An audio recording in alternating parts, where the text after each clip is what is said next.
Welcome to The Explainer. Today, we're unpacking a massive, high-stakes transition happening right now in North Africa. We're looking at Morocco's journey from an economy heavily reliant on universal state subsidies to a modern, targeted free market. It's literally a balancing act of epic proportions, and understanding it gives us a fascinating window into how developing nations are evolving in the 21st century. So, how exactly does a nation modernize its economy without leaving its most vulnerable citizens behind? Let's dive into this huge dilemma that almost every transitioning economy has to face. On one hand, you absolutely need free markets to stimulate growth, attract investment, and stay globally competitive, right? But on the other hand, if you change the economic rules too quickly, the cost of living skyrockets and the poorest citizens bear the absolute brunt of the pain. Finding that middle ground is incredibly tricky.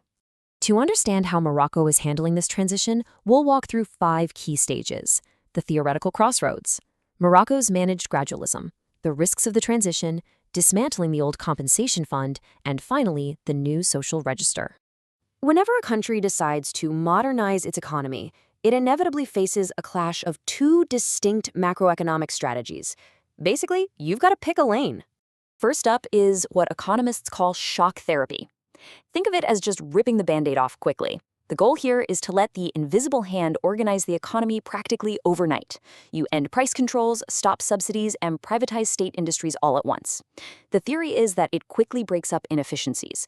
But historically, as we've seen in various post-communist states or in recent South American elections, it often triggers severe, painful recessions and massive social shocks.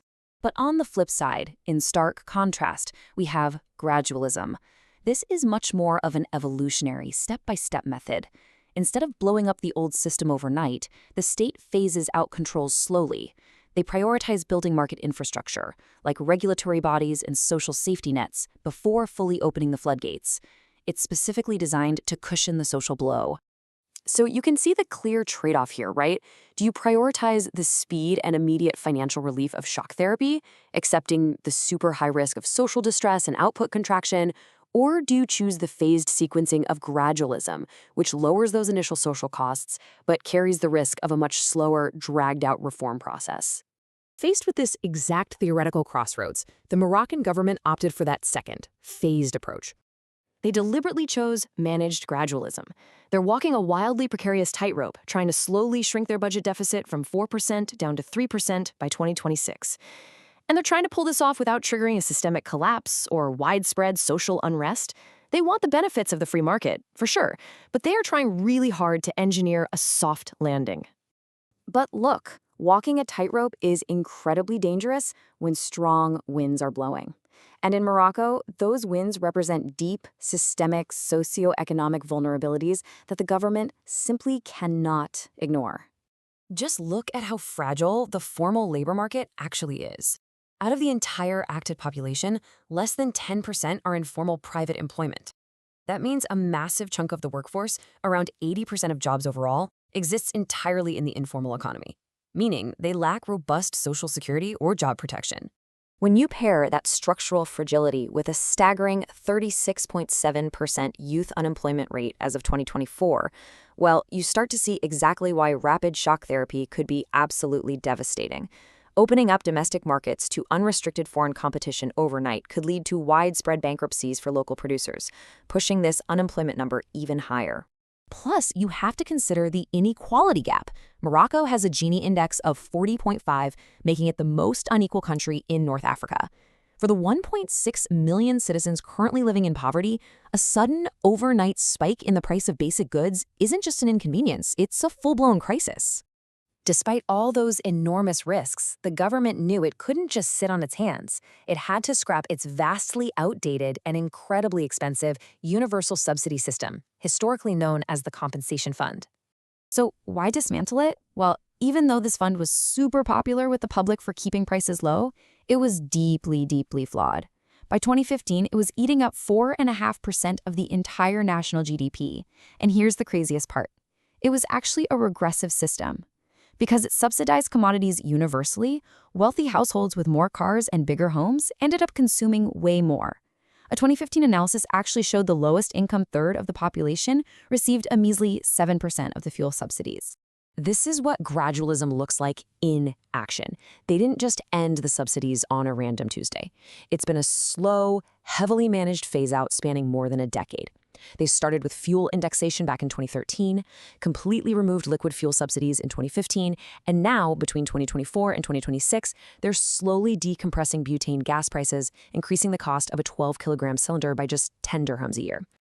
But here's the reality of the tightrope. Every single time the state saves money by liberalizing a price, that wire gets a little shakier for the vulnerable. You can't just take away a subsidy without weaving a brand new safety net to replace it. If you follow the money, the core mechanic of this entire economic transition becomes crystal clear. First, you free up the budget by dismantling those blunt, universal price controls. Second, you funnel those exact savings into a brand new, highly sophisticated database called the Unified Social Register. And third, you use that data to distribute targeted, surgical cash assistance right to the 7 million vulnerable children and families who actually need it. And we are talking about serious capital here. 20 billion dirhams. That is roughly $2 billion US, all being redirected from the old subsidy savings straight into this new, targeted welfare system. The goal is to mathematically identify the most vulnerable and inject cash directly into their pockets to shield them from the pain of the market transition. So what does this actually look like for a household on the ground? We're seeing tangible monthly increases in support for marginalized demographics. Allowances for out-of-school youth, support for individuals with disabilities, family allowances for school-aged children, it's all growing.